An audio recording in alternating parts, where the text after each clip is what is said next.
morning everyone, I hope you're well wherever this video finds you. Well, we're into windrowing. It's finally arrived. So the second day of it, we actually started a couple of days ago and did 50 odd hectares, and then the guy that we're working for, my brother-in-law, for Sarah's brother. I just saw the crop was a little bit green still, so we parked it for a day, and then we're back into it today. So I've been sort of going for I don't know, 3 or 4 hours now. I've got a couple of hours left here, and then we've just got to move for another, I think it's about 100 hectares in this paddock. We've just got to move for another 15 hectares, and then their other crop that they've got, just hang on, just steer around a bit there, the other crop that they've got still a bit green, so we'll come back next week probably and get a crack at it. So yeah, a bit of a rundown, I suppose. Look, we call it windrowing. There is a bit of conjecture as to what the correct terminology is, but other people probably would be more familiar with swathing if you're overseas or on the other side of the country. But anyway, so we run, I have showed you before, but we run a Macdon M150 windrower with a 10.5 metre or 35 foot front, and yeah, we've got the Trimble GPS in here. We have been having a bit of trouble with it. I think we've actually got a crook receiver on the roof that sort of receives the position from the satellites. So we're just running it on autonomous or free to air at the moment. We don't. Usually we'd be on RTK, where we're running off a fixed base station, and we've got 2.5 centimetres accuracy, whereas at the moment we're probably sub half metre accuracy. But it does actually seem to be working alright. We're not having to muck around with shifting the lines around and that sort of stuff too much, so it has been going alright. We just had a few other teething issues, just the first day. Like anything, first day you always get a few bugs out and that sort of stuff, so I didn't bother taking any footage the other day. Because we were sort of in and out of the cab a little bit, getting a few things adjusted up. What you can see here, the top cross, what we call the top cross auger here, we put this on last year. We actually had this front on the header for direct heading canola, just with how wet it was in the season. We didn't get a lot of windrowing done, and we don't usually windrow with a top cross auger, and what we're actually finding is the material, because it's a bit green, the material tends to want to wrap round and stall that auger at times, so that has been a bit frustrating. So it's just playing with the reel, and I think it will get better, but just it just comes to a dead stop, and you just got to get out with a knife and cut it off, and then away it goes again. So it's been, I've had to get out and do that a couple of times this morning, but it's I think it is getting better as the crop gets riper. So this, I think it's a TT variety. It's a hybrid, and what we're finding is generally, you probably see here, the plant still looks quite green, and what we're finding is that the seed's gone black. We usually work on, I think I have run you through this, we generally work on about 70% colour change. So what we do is we just go walk into the crop and randomly pick 10 pods, and if you've got 7 out of 10 of those pods have got black seed in them, or the seed's got freckles, or that sort of stuff, well, it's ready to windrow. But what we're finding, and I've sort of been thinking a bit about it this morning, trying to get my head around it. The plants are actually staying greener, and I think it's just the hybrid nature of what's been bred into the plant. The plant's staying greener, but the seed's actually ripening up. So it sort of makes windrow timing a bit tricky, because although this, and probably what it's actually doing is we can probably allow the crop to stand a bit longer than what we have been. Like, this isn't just a new thing, this has been going on for a few years. It's sort of trying to get the windrow timing right can be a bit tricky at times, because you can go from this situation where we're not getting a lot of pod shattering and that sort of stuff to, if you've got 2 or 3 hot days, you could then get pod shattering. The pod starts to open up, and obviously the seed falls out. Excuse me. So, but what we're sort of finding is we can probably let the plant stand a bit longer. And windrow timing, they say windrow timing has a reasonable effect on oil content, which is what we're chasing in canola, and also they reckon it does have some effect on yield. So obviously if you go too early, you can sort of lose yield and lose oil content, but then if you go too late and you've got seed shelling out, well you're then losing yield again. So trying to get the timings pretty right. Why we windrow, and look, there's plenty of people that direct head canola as well. Just drive that, wait until it all dries down, and we'll just come in with the header and harvest it. But we windrowed basically because you can see here there's quite a large green patch here. Well, it makes it all ripen together. So we could potentially put a glyphosate over the top of this, which is common practice, and then just let it stand and direct head it, and by putting that Roundup on it, that would make it all ripen together. Or we can do what we're doing here, windrowing. So you'll go, like the jury's still out. Windrowing's probably the most common practice around here, but you go to Western Australia where perhaps the yields aren't quite as big, and people will direct head. So like they sort of, and then you get some areas where they're over 3 tonne to the hectare, 3.5 tonne to the hectare, and they'll direct head every day of the week too. So it's it has its both has their pros and cons, but yeah, we windrow. So but anyway, that's a bit about it. So no, everything seems to be going pretty well. Tony's raking some of our own hay. You probably can't, camera might zoom that far. We're actually next door to our dryland block, so he's out the back here raking, and Brendan's still down contract cutting hay. Hopefully his mower will be ready back in the next day or two. They've got all the parts, they just need to get it back together, which will be good. And then we can get our big tractor back. Hang on, we've still got to stuff that up.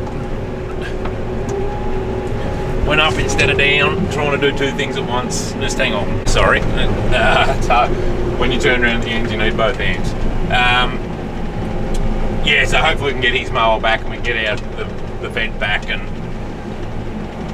we've got a few jobs to do. We've still got to put some chemical across the corn. I'm just waiting for the wind to swing round. It's blowing from the sort of southwest at the moment, and it's just blowing towards the rice. So I just want to get the wind either die down a bit, or I think by Friday it's going to swing around to the southeast, so that will be blowing away from it, which would be good. And then I've got water ordered for tomorrow, to water it, but I might put it off a couple of days. And then just waiting on the aggro to come again and just have a look at the rice and whether we need to put a flush across it again. But meanwhile, we're sort of locked in the cabin here at the moment. Sort of pretty simple. Well, there is a bit to it. It's not, you can't just put anyone in it. Tony did have a go the other day, and he was nearly had a nervous breakdown by the end of it. A bit of the trick is once that windrow's there, you can't actually shift it. So you've just got to make sure, around trees and that sort of stuff, you've got to halve your width up so you can fit between the tree and the windrow and that sort of stuff. So you've sort of got to be thinking all the time, and basically I'm looking forward, all the time to anticipate what the crop's doing, whether I need to lift the front up or down, or lift the reel up and down. We're sort of probably averaging around that 11 hectares an hour. We're sort of 11 to 12 hectares an hour, so it is good going. We do when it's crop standing like this, you can really lean on it, and you do get a lot done in a short amount of time, which is good. So but that's a bit of what we're up to.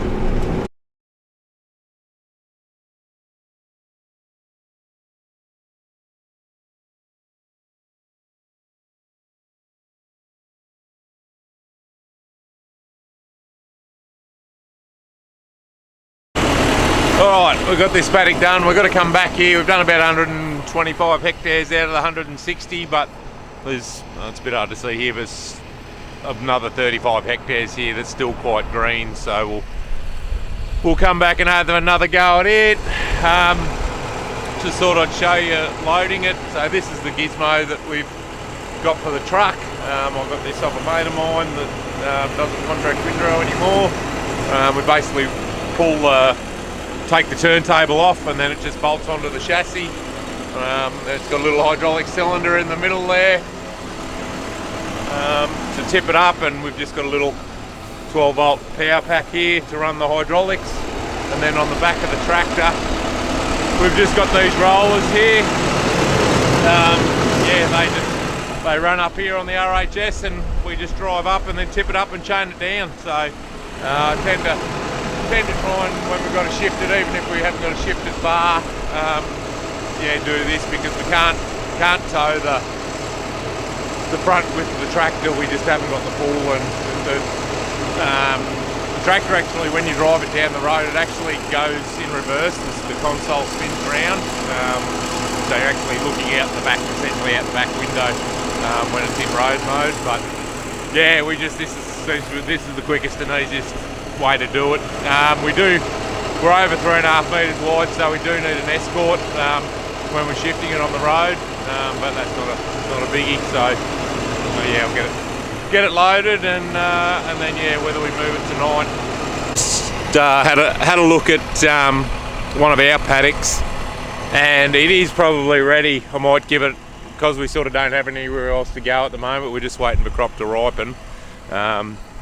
We've got 35 hectares of our own, one of the GM varieties that we actually speed tilled early on, and before sowing, just we had bog marks from harvest last year, so it seems to be drier than the one through the fence that's been sown a day later. So I'll show you whether it's this video or the next one, but what I've actually worked out with the plant. I was talking earlier on about the seeds. The plant's still green, but the seed's gone dark. I've actually sort of nutted it out, and you can tell the paddocks where the stalks actually, the plant's actually shut down. The stalk starts to go white, sort of powdery whitey colour. So I can, whether it's this video or the next one, yeah, I'll just show you what I mean. You get a bit of an idea of what's going on. And yeah, look, I might be reading too much into it, but it's from our point of view, you know, if it's the riper it is when it's windrowed, the better, and same like the riper it is when it's windrowed, it's better for harvest too. So anyway, we'll get this thing loaded.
So easy as that. It just hangs up in the air like that, and yeah, we just Got 4 chains here we put on the back of it just to stop it from moving around.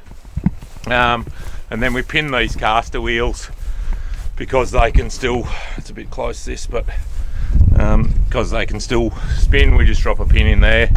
That just locks them up, and then when you back it off, when you drive it back off when you unload it, it makes it a bit easier too. So, and then yeah, back onto the trailer and away we go. Simple as that. Alright, the day's nearly done. Yeah, so I've sort of knocked off at an early mark tonight, which is good, but one thing I'll show you, if I can get the gate undone. So the new boys have turned up. Go away. Stay there. So yeah, Jamie Berkner, where we buy our rams from, and that you would have saw on the a couple of videos ago, that we bought on Auctions Plus. Yeah, he delivered them down yesterday afternoon, which was really good of him. And yeah, look, they're good quality animals. It's why we keep going back there, and look, the service we get out of them. You might notice we did actually buy only bought 6, and as you can see there's 7 now. What happened, and it was my stuff up. Don't jump the fence, don't be silly. They are a bit jumpy, so we won't get too close. Yeah, look, it was my stuff up, and to be honest, it was a bit hard with Auctions Plus as well, because I didn't have any audio at my end. But when I was bidding on the Penza 2, I was thinking I was buying both rams, but I was actually buying individual rams for that price. So look, instead of paying $1,000, we've actually paid $2,000 a ram. But what Jamie's done, and he actually watched that video, and he actually rang me and offered to give me a couple extra rams, which I wasn't expecting at all. And I said, oh no, that was completely my mistake, and yeah, I was happy to wear that. Look, and we've paid, we've paid $3,000 and some for them in the past, so I wasn't sort of too fussed. But yeah, him and Tracy were good enough. They've actually brought a 7th ram down for nothing for us. So yeah, so hopefully you'll watch this. And but yeah, if you're in the sheep game and you're looking for some Border Leicester rams, the Bower and Retallick stud at Jamie and Tracy Berkner at Area Park, there's yeah, we've been using them since 2016 I think now, and yeah, look, getting really good results, and they seem to be a really hardy ram. So yeah, they generally die in the place of old age, so which is a good sign. So we've had rams in the past where you'd get a couple of years out of them and you'd come out and they'd be, wheels up under a gum tree. But these guys don't seem to. They seem to have very good longevity, and as you've seen from the couple of videos ago, they were they're very fertile with those the little nursery we've got going out the back there at the moment. So anyway, day's about done. We had a look at a bit of the hay down the contract hay job at the vetch. It's a lot drier than what we actually thought it was going to be. We sort of thought it might drag on for 3 or 4 weeks, but it will actually probably press now. So once this wind swigs around and we can get this bit of spraying done, we'll get the Magnum on the baler and get it set up, and look, hopefully over the next few days we might start and get a bit of that in the bale. The oats down there that we've been battling away getting cut, the first lot of them are actually dry enough to flip over, so we'll get a rake down there in the morning. Brendan still hasn't got his mower back yet, but we're still cutting down there. But we're gonna take our tractor and rake down there and start and rake a bit of those oats want flipping over. So yeah, silly season's well and truly underway. We've just got a bit of a stopgap here. We'll till summer canola comes in. Still very cold, like it's, I don't know, like a jumper on and I think it was only 16 or 17 degrees today, and I don't think it's much better the next couple of days. It is going to warm up over the weekend. We sort of got Saturday, Sunday 28, so yeah, it is going to slowly warm up, but it's it's good curing weather really. So yeah, anyway, thanks again for watching. Thanks to you guys that are commenting. I'm glad you're getting something out of it. Yeah, so, and yeah, I've sort of, you never know with these things, and whether you're sort of talking too much and describing it too much. But yeah, it's sort of, the deal was to try and, you know, teach you guys what actually happens and what we do and the challenges we have and the wins we have. So yeah, by the sounds of it, we might be on the right track. A dog here that's an idiot that is barking at a butterfly. Anyway, thanks for watching, and we'll catch you on the next one. Ta-da.